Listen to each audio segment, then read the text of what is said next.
Hello and welcome back to CrossFit Hub Podcast, episode 43. I hope we're all doing well. It is Thursday Thunder. Hopefully some information or some valuable information over the next 20 minutes or so today that will help you in whatever position you are in at the moment. How are you feeling, your thought process, etc. Hopefully I can reach out and help you that little bit further. Today I did want to talk to you about, and maybe this is something I could have or should have addressed a little bit earlier on, was how to stay fit if you can't exercise easily. Now, this sounds like a very easy, it's easy. I can stay fit. I can go out for a run. Now, I do want to stop right there and rewind a second. Now, fit or staying fit, you have to identify, because this is where the fitness industry is fucked up, because also the way that it teaches personal trainers and it teaches essentially the trainers that move into the industry. You need to identify what fitness means to you. So, for example, you could have a conversation, depending on what age you are, you could have a conversation with someone and say that Paula Radcliffe is fit. Now, there's loads of you going to be like, of course she's fit. She used to be a long distance runner. However, I will challenge that and say she wasn't fit. She was aerobically fit. She was very good at running. Okay. That was what she was good at. She was well-rounded in running. However, if we take into the different considerations of the different factors or definitions of, not even definitions of fitness, let's say, the components of fitness, then not so well, not so fit, A rugby player is more likely to be, obviously depending on position, to be more fit than a long distance runner. But we all assume that going running keeps us physically fit. Going running keeps us aerobically fit. And this is just one example. It's the same as say the same as about a powerlifter. A lot of people, he's very strong. Yeah, but that's all they have is strength. That's all they're good at is fucking being strong. Like no neck, just like loads of reps or little reps, but very high weight. That's not fitness. So going back to the question of how to stay fit if you can't exercise easily, the first thing that you need to clarify and understand is your own definition of fitness. Now, there are loads out there. Off the top of my head, I think the main one that gets taught is you're as fit as the something to do with the environment that you're in. Okay, which is quite relevant. And this is not me being biased at all, but I do think that CrossFit does give a very, very good definition to fitness. That's my opinion. I would like to say that it could also be, to some degree, proven. Well, I think it has proven for a lot of the CrossFit gyms and transformations that goes on through people and people feeling the fittest that they've ever been. But CrossFit has world-class fitness in 100 words. And then it has the 10 recognized skills. So I'm going to kind of go through what it encourages you to do. So world-class fitness 100. You might have seen this. Now, here it's talking about eating meats and vegetables, nuts and seeds, some fruit, little starch and no sugar. Keeping intake to levels that will support to support exercise, but not body fat. Okay. Practice and train major lifts, deadlifts, cleans, squats, presses, clean and jerk, snatches. Master the basics of gymnastics, pull-ups, dips, rope climbs, push-ups, sit-ups, press to handstands, pirouettes, flips, splits and holds. Bike, run, swim, row, etc. hard and fast. 5 or 6 days per week. Mix these elements into as many combination patterns as creativity will allow. Routine is the enemy and keep workouts short and intense. And there's a bonus in there as regularly learn and play new sports. Now, that's kind of defining more of the fitness program, but I want to bring your attention to the physical skills that are recognized by CrossFit coaches. And these aren't just CrossFit related. If you learn GCSE PE or O-level PE or A-level PE, whatever, you know, whatever level you're at, you're taught, and even in schools, personal training courses, fitness instructor courses, you're taught, I think, 5 or 6 physical skills. Okay, so things like aerobic endurance, muscular endurance, and that's where the kind of thing of people go, you know, fit. But let's look at this, okay? So we're identifying that there's 10 physical skills. Now that's kind of, the first one is cardiovascular respiratory endurance. So the ability for the body to gather, process, and deliver oxygen, okay? So aerobic endurance in layman terms, okay? Then we've got stamina. We then, I mean, I can define all of these. I've got them in front of me, but it might be a little bit longer-winded.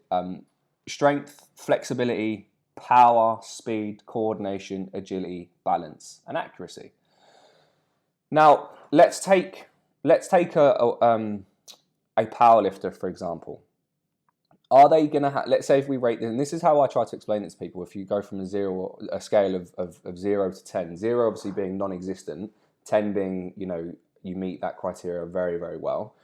Will a power lifter have very good cardiovascular endurance?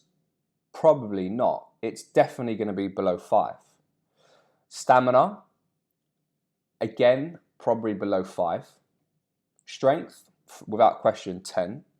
Flexibility might be slightly above 5, depending on weight and everything like that, or in terms of weight class, because there needs to be an element of flexibility to be able to exert that much force or to get into certain positions, depending on what powerlifting they're doing. But generally, I would say that your typical powerlifter, looking at heavy sets of 5-3-1s, have limited range of flexibility. Okay, so let's say the guys who, you know, and girls that just lift constantly heavy, deadlifts, presses, benches, flexibility might be limited. You might get your superhuman that has more flexibility than others. Power through the roof. Speed, there will be an element of speed in their forte, because they need that for some of their lifts. But they will train that also. If it's always going to be heavy lifting, the speed will obviously decrease. Coordination, so, you know, the ability to combine several distinct movement patterns, questionable. Agility, again, questionable. Balance, not sure. Don't think it'll be very high. And accuracy, the ability to control movement in a given direction or a given intensity. So out of those 10, if you're going to scale, and maybe write these down about yourself, where do you place yourself? If you find that you've got a lot of 2s, 3s, 4s, and 5, but, you know, there's 1 or 2 10s, then there's a major imbalance in your fitness. The idea is that if you had a needle from 0 to 10, your needle is equal in every single one of them. So you're only going to be as fit as your weakest link. So if your flexibility is fucking terrible, then that's going to hold you back in a lot of things. Now, people don't realize, and I'll explain this a little bit further.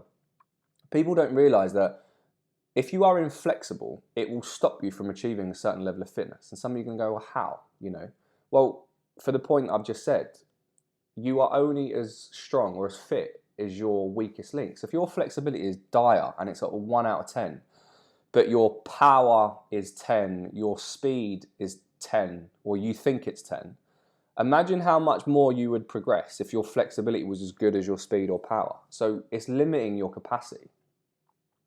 So define what fitness means to you, okay? You can improve any of these things at any time. But one thing I will say, and again, this is a neutral opinion, is that those that start CrossFit will come in and have these imbalances, and that's completely normal. We've all got them, okay? But what happens over time is you start to pick your favorites and you get very, very good at those particular ones. For example, strength. A lot of people will be like, I'm not, you know, I feel like I'm not getting stronger. But actually, there's many ways to test strength. You don't have to always test strength with 1 rep maxes. Intensity can be, you can improve your strength by just working at the right intensity. And that will blow some people's mind. That's for another day. And actually, it might make sense to you in a little while when we go through the next parts. But identify that definition of what that is. Give yourself scale. These are all available online. You can find these on the CrossFit Harrow website. You can find these on the CrossFit website, and most CrossFit gyms will actually have these on their website too. So power and speed are both adaptations of both training and practice. As I said before, those are things that you will, if you're only doing 5 repetitions, you're not going to improve speed, but you can definitely look to improve speed by different variations, including adding plyometrics, tempos, things like that. Okay. Then thinking about actually, I would blame society's definition of fitness, because that's where we're a little bit lost, and that's why certain things work for certain people. But if we were to be quite transparent and say, look, there's one definition of fitness, regardless of whether that's CrossFit or not, and we stick to that as your measurement to define whether you're fit or not, then that will give a lot more people clarity in their lives or fitness lives of whether they've achieved fitness. Does that make sense? And there's actually another one that a CrossFit fitness standard is what they do. This is in the level 1 handbook, and they teach you this on the course briefly about having a hopper. And this is how the CrossFit Games originally started. And the hopper thing is, I think they do it for Tombola. Imagine like writing loads of random things on a piece of paper, ripping it up and put it in like where you just pick out a number, like picking out of a hat. Same thing.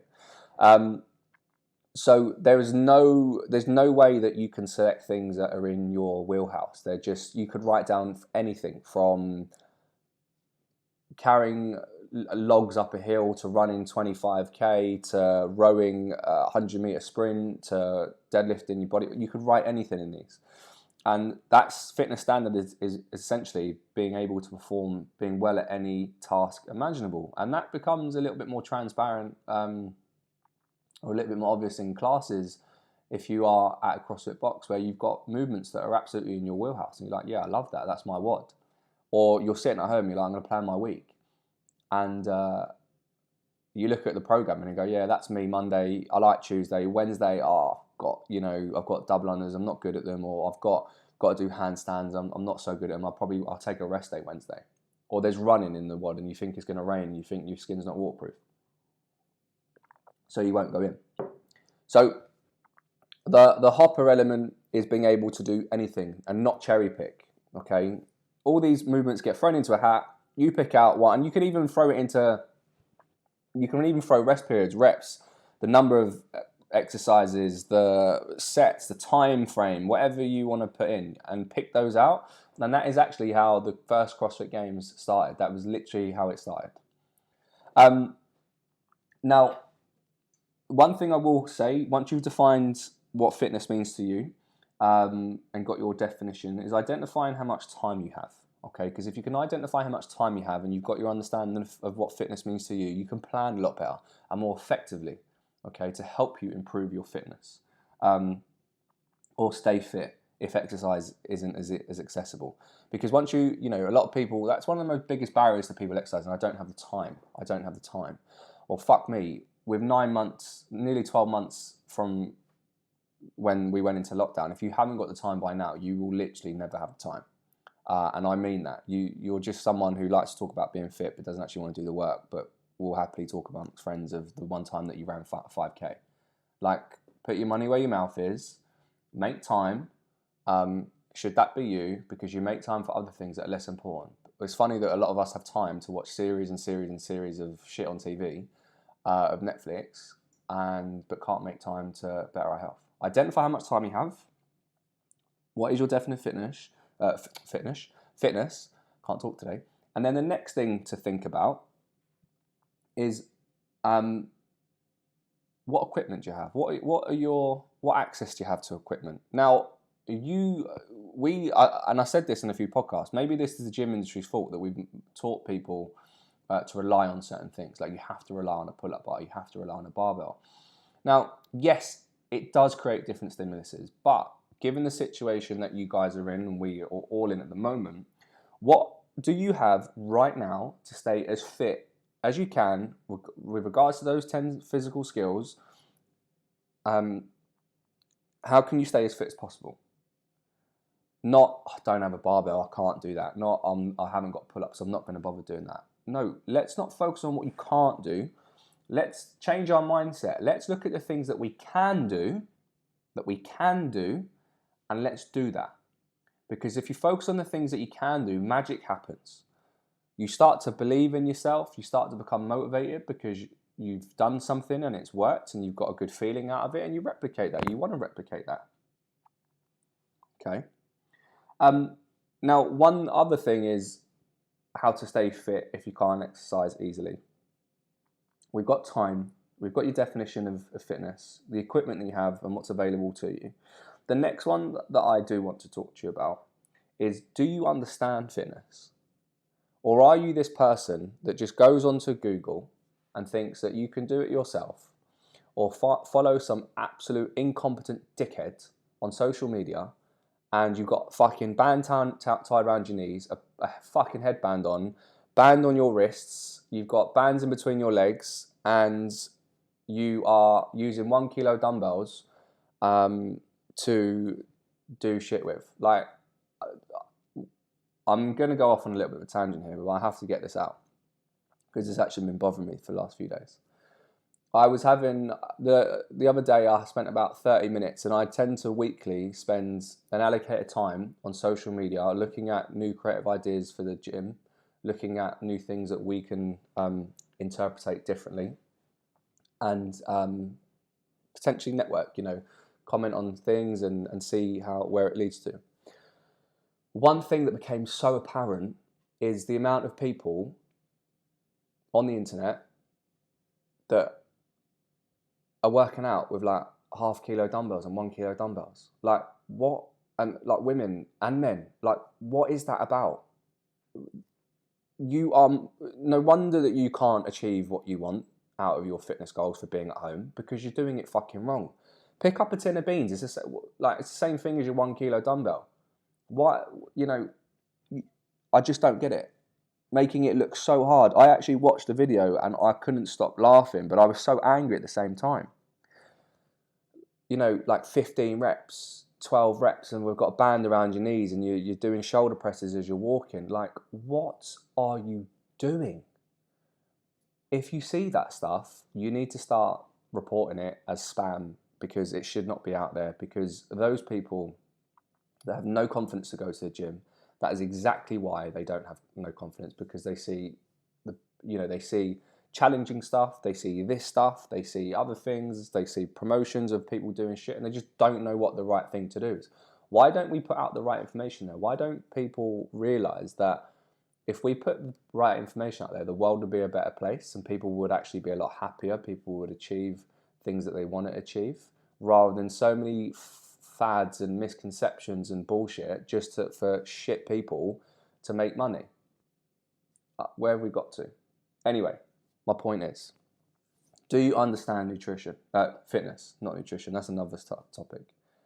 Now, this is available on the CrossFit website. Now, programming, there is an art to programming. Something that takes years of practice, takes you years of getting things absolutely wrong.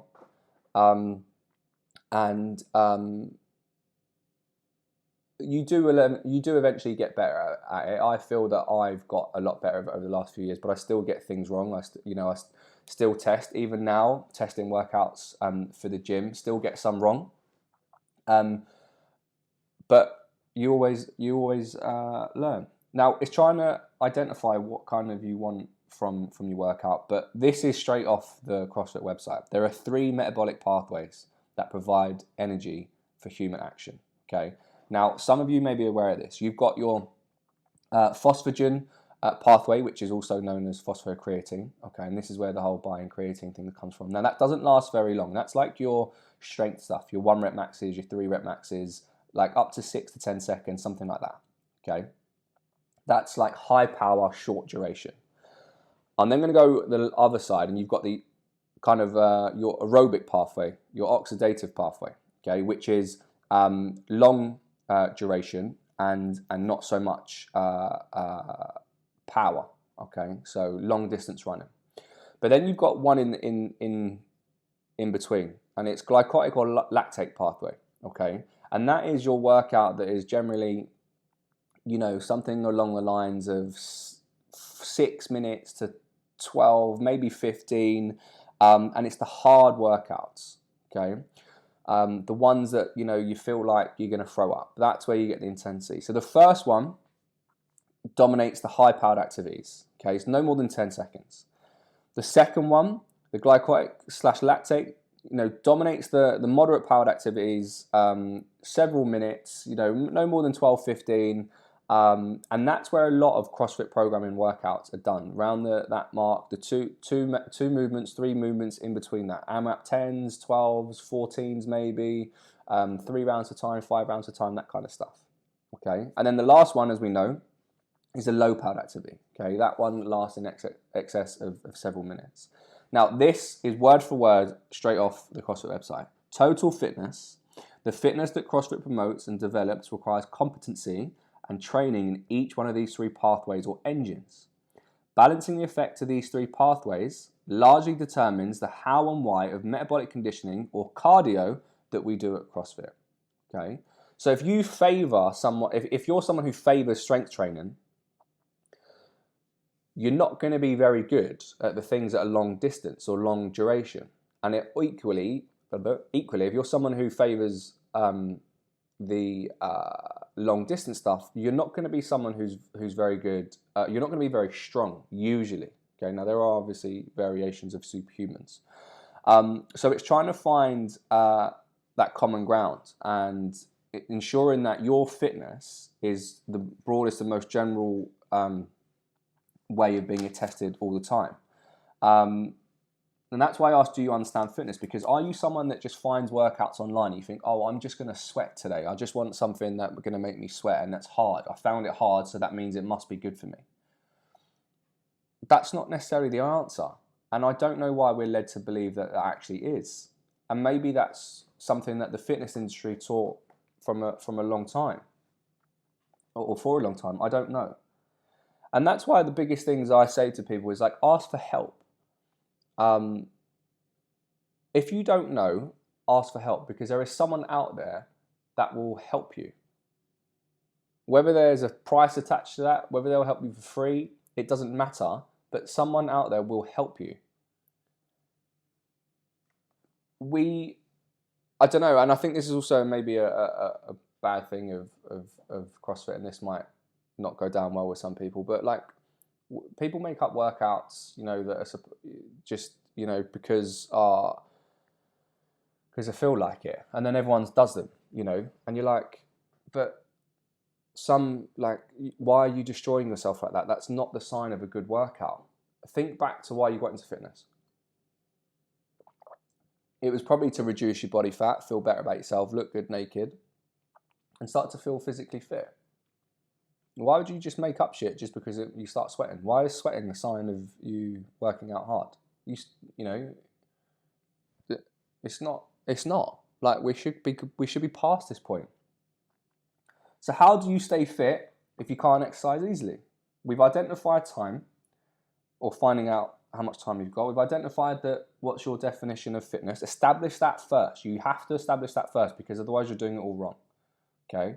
So it means different things to different people. I personally think that we should really follow the CrossFit definition of fitness.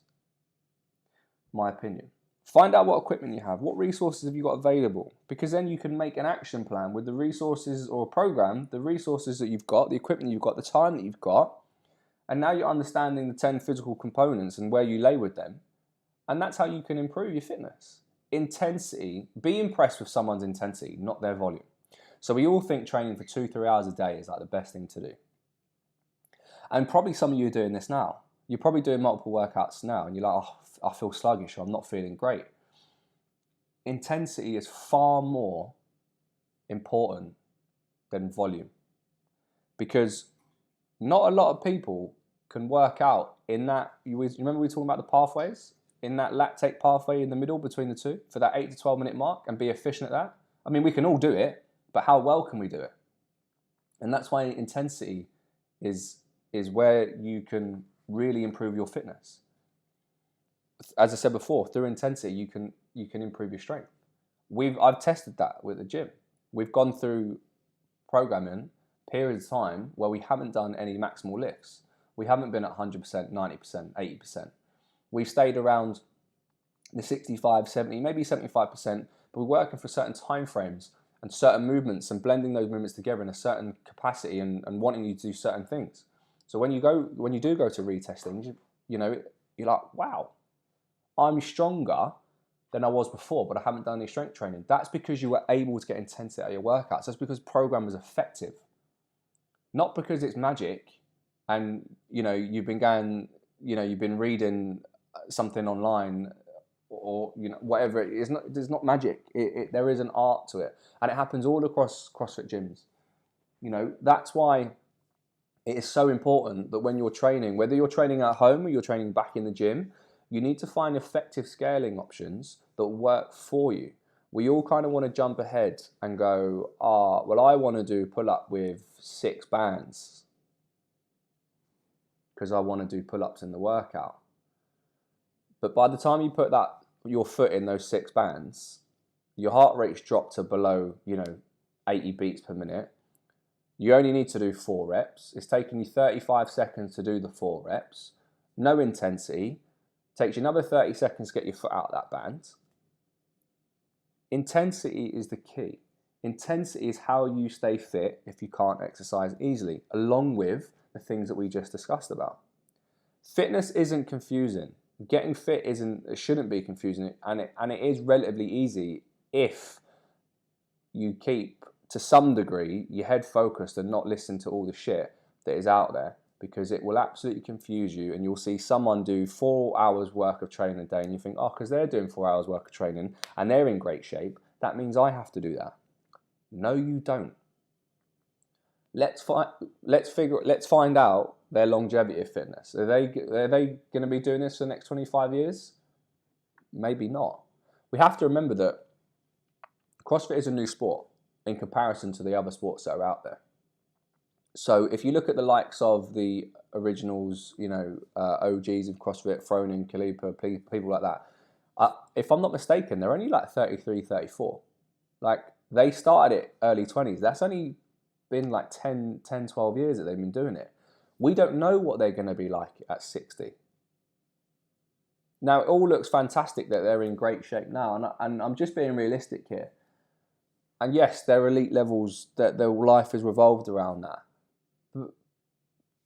But we don't know. We haven't seen 40 years or 50 years of evolution of the sport. We don't know. It could work out really, really well, or it could be really, really bad. It could be a short time frame. Look at a footballer's career. Footballer's career is probably what? Like, professionally, probably 13 years, maybe 15 years tops, depending on when they get their contracts, their first pro contracts. Yes, they've been doing the stuff, academy level and stuff before, but I'm talking like pro contracts and elite level. After that, their bodies are not they're not performing at that stage. The training volume decreases, the training intensity decreases. They're a lot smarter with the decisions you make. If you think about, like, for example, I'll actually use me as an example, going back to playing football. Would I run around centre mid as I used to when I was 18, 19, 20, 21? My body thinks I could, but my brain would be like, look, you haven't practiced football in 5, 10 years. You haven't been playing. You're not that footballer anymore. That was your dream back then. You're a different person. Your knees aren't going to take it, the lateral movements. Okay, you can't do the runs that you used to. You can't play the balls that you used to. So what I would do, and this is what I'm encouraging, relate this back to fitness, is I would sit and not run so much. I would sit and make smarter decisions and play better balls. And I mean, for those of you that follow football, you might understand what I relate to. But if we talk about fitness, you might just realize that actually you don't have to RX your workouts all the time. You don't have to get in 7 training sessions in 4 days. Just being happy with being physically fit and testing those components all the time, 4 days a week with adequate nutrition, is more than enough to keep you physically fit. I hope today's makes sense and has given you an insight into the different things that are required to become fit, let's say, or stay fit if you can't exercise easily, if time or anything like that is a restraint. Tune back in next week. Hope to see you soon.